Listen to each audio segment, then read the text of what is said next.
Why the alarm went off before the scream was a mystery to everyone at gate 17. In an instant, a display panel was being rolled across the polished floor by the airport glass staff. Then it slanted, slipped, and fell with the force like a collapsing wall. A fully uniformed Navy SEAL moved forward to protect a toddler who was in its path. Breath ceased, ribs were compressed, and glass broke. No shooting, no explosion, just a routine mishap with deadly accuracy. Air crackling from a pierced lung, blood seeping beneath dress blues, he hit the ground. When he watched the chest fall rather than rise, a volunteer doctor hurried in with assurance and froze. The passengers recorded. They had no medkits, so security yelled for them. Next, a woman wearing business scrubs. The boarding agent had kept the silent nurse in line, dropped next to him without his consent. She made no introduction. She didn't request room. Using instincts she should no longer have, she reached for duty-free wine bottles, cracked a seal, created an airtight chest siphon, and vented his falling lung. The SEAL opened its eyes, searching through agony and shock until they found her. In a murmur that only she could hear, his voice broke. "It's you, Commander Rain." The phone stopped recording because she was not supposed to be seen again, not because of the injuries.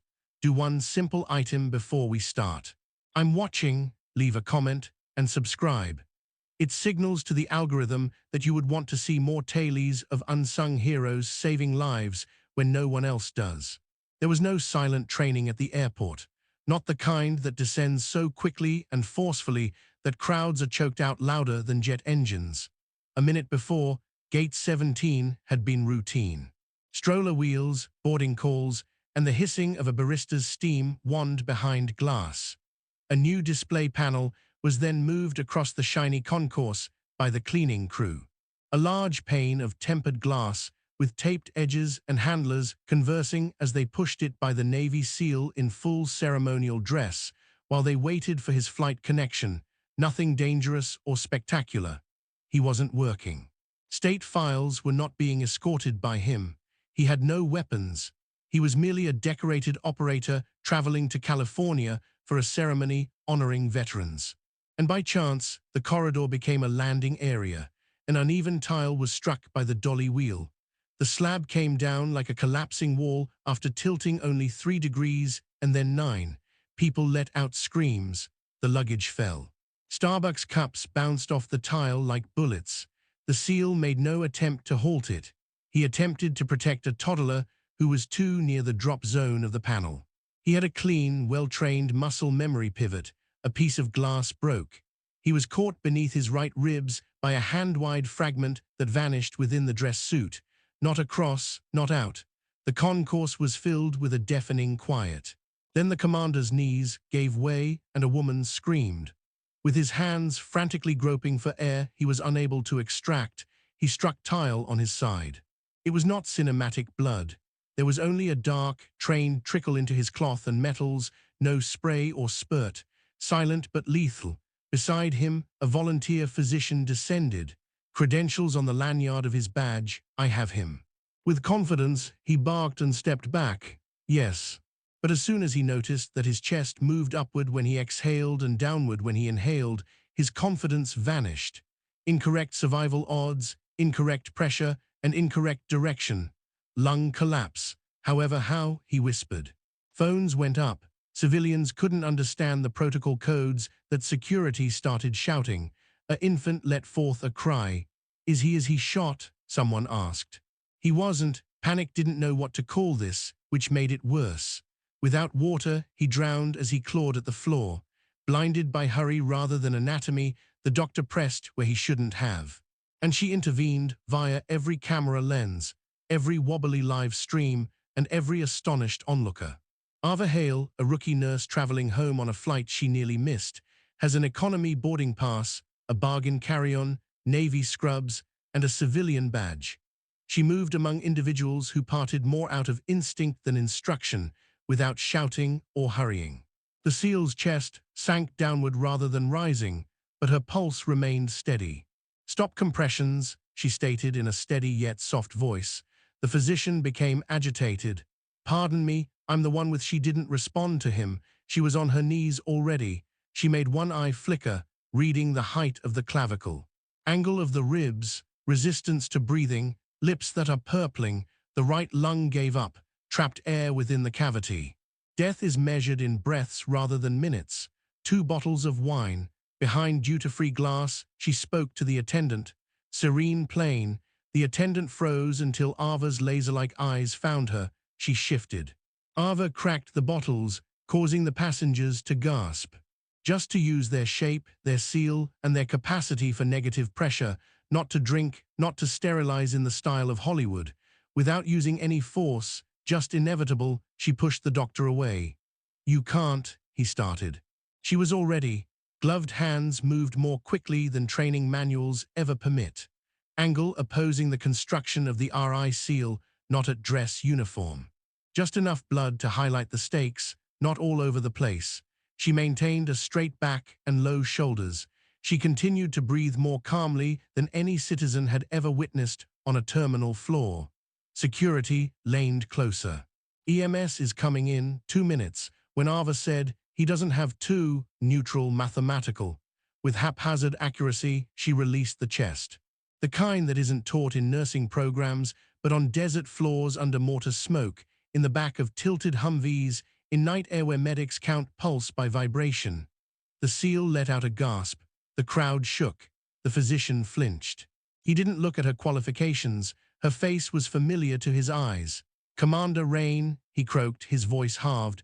"But it's true, a phone was dropped." Security withdrew as though they had tampered with something holy. She didn't flinch, didn't answer to the name she buried 3 years and 17 nights ago. Paramedics emerged from the throng. One examined the glass, the siphon, and the seal created only by memory and instinct. He stammered, "That is a thoracic release on the battlefield." Before anyone could hold her there as a spectacle, Ava got up. "Hold him up 20 degrees. She gave the left side, not the right, instructions. "Keep the shard in place." The medic did as he was told without question. At gate 17, the volunteer physician stood white-faced, gulping down the unexpected taste of failure. After picking up her carry-on and cleaning her gloves with sterile tissue, Ava proceeded to board, as if she had just paused to tie her shoe. She was not stopped by security. She was not blocked by travelers. She was not questioned by paramedics. The SEAL spoke again, gentler this time, as it inhaled a startled rhythm.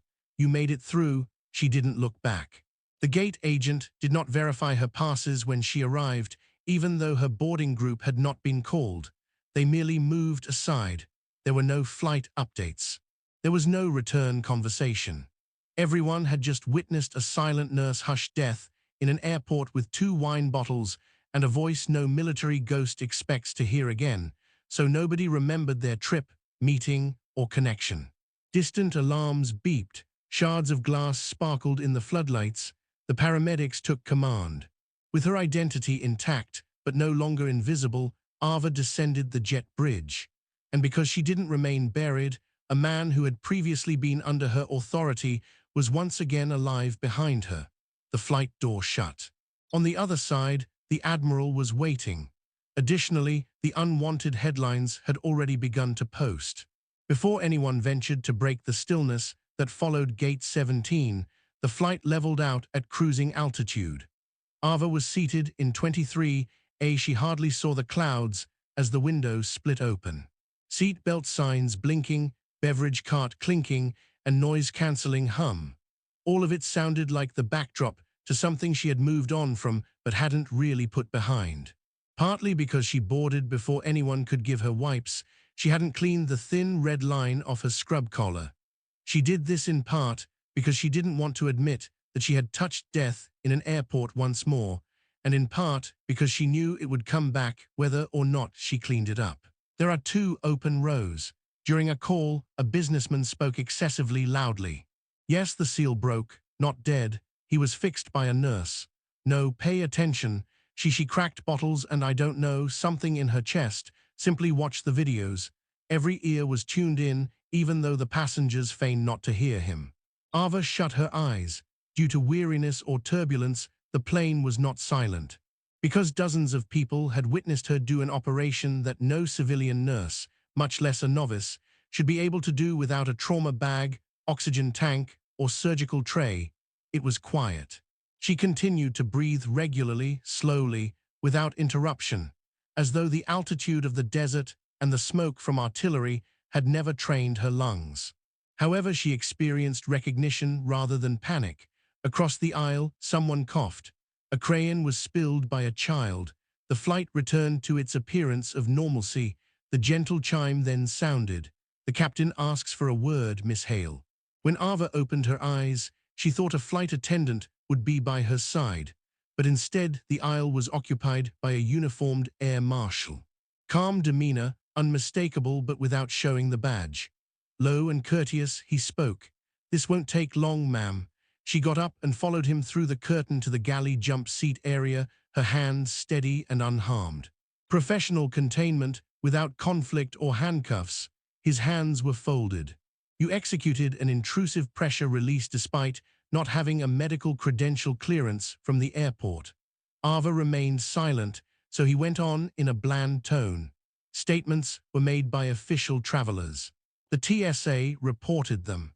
Because of the methods employed, Homeland Security seeks to confirm identity, methods not covered in the curriculum for civilian medicine." She continued to wait. He took a deep breath. "You're known, but you're not in danger. Not doubted, not questioned, known." Ava gave a single nod, indicating recognition rather than confession. "She's traveling to San Diego for the honors ceremony." A voice spoke up behind them. The flight attendant wasn't the culprit. The captain was the one. With paper in hand, he intervened. "The manifestation of flight is perfectly aligned. Directives from the office of the SEAL Admiral. She boarded under secure invitation," he added. "No more inquiries." There was no argument from the air marshal. When guys realize they are superior solely by insignia and not by history, they just move aside. Without an escort, Ava went back to her seat.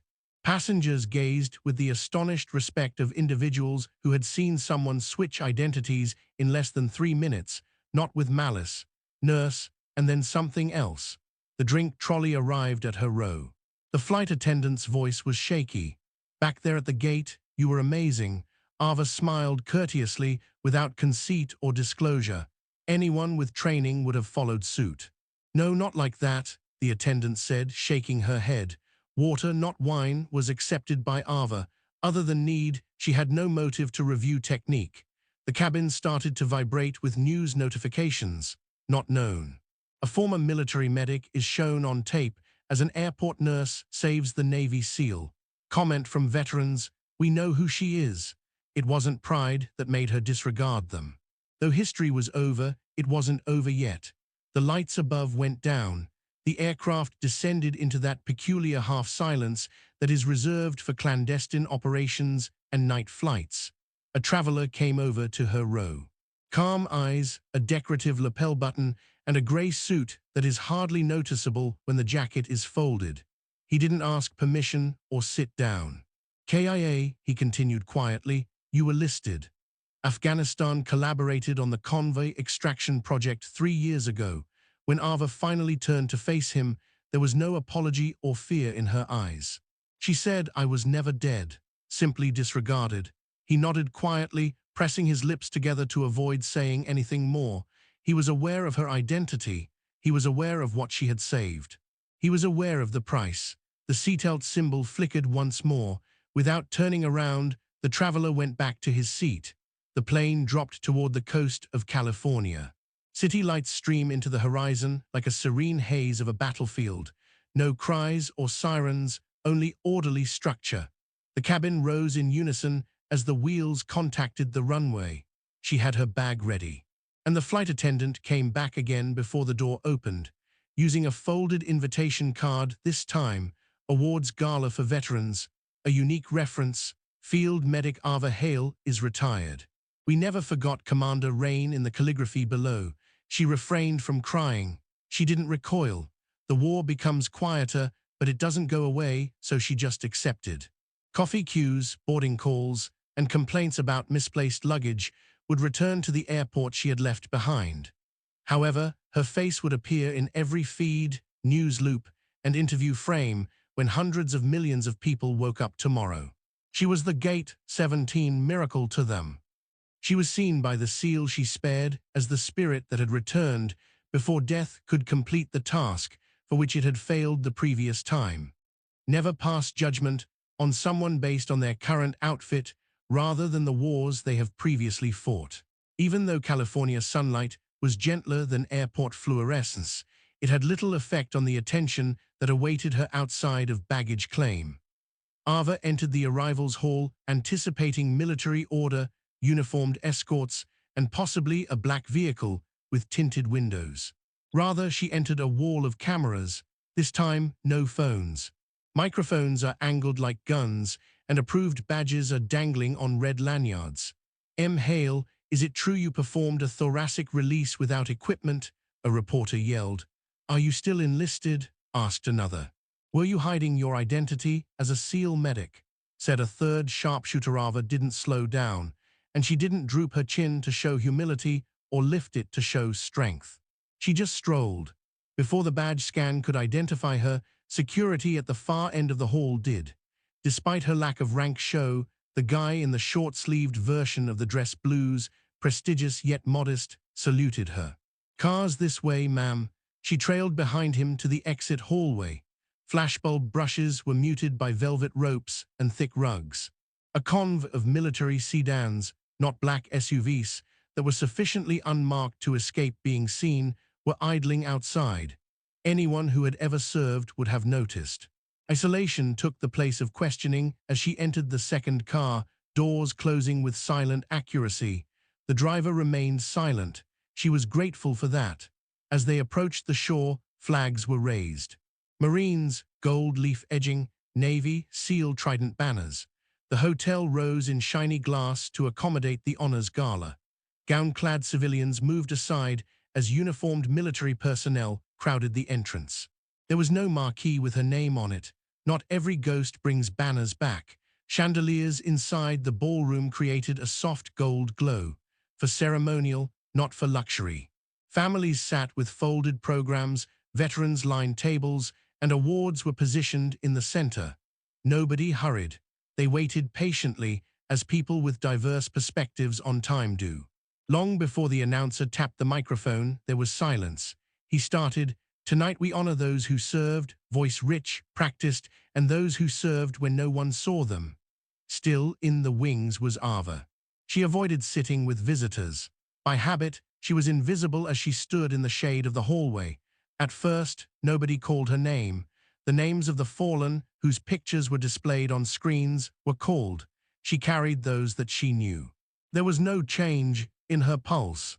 Before we proceeded, the announcer stated, "We must acknowledge an act of heroism executed in public, yet rooted in service, never intended to be public again." The cameras steadied, the room moved, and the chairs straightened. An operator fell at gate 17 last night. It spares no uniform, not in battle, not by the enemy, and not by accident of life.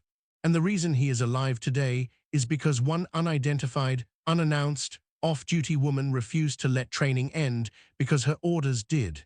There were whispers. "Ava doesn't move. We ask that you forward." Codename Rain is Lieutenant Ava Hale. The audience did not stand since it was required by the ceremony. Memory made them stand. Ava moved to the front. Footsteps were measured. Deliberate yet not hesitant, she used to serve with these faces. She pulled a sniper out of blast range. She revived a communications chief during a blackout. She stabilized a diver who was bleeding in salt water. Examined her without much fanfare. After a battle, respect is more subdued. The admiral came bearing an envelope rather than a loud salute or greeting. Crisp, formal, and heavy. He extended it.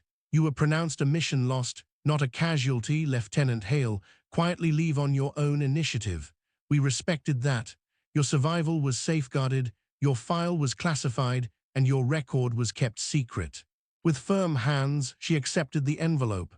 "You deserve peace," he added, his voice now hushed. "We intended for you to keep it." At the wrong time, a camera flash went off. He remained unflinching. "However, whether we volunteer or not, some of us are compelled to serve. And you answered when it called yesterday, without a uniform or authorization. He took a step back, letting her stand in the midst of, but not above, awareness. She didn't speak to the audience. Microphones were not taken by her. She didn't deliver a speech full of prepared thanks and polished humility. "I did what any medic does when breathing is failing," was all she said. It wasn't bravery. Duty was more important than paperwork. A wave of recognition, not applause. They kept the applause for the show. This was being there. At that moment, the SEAL she had stored entered.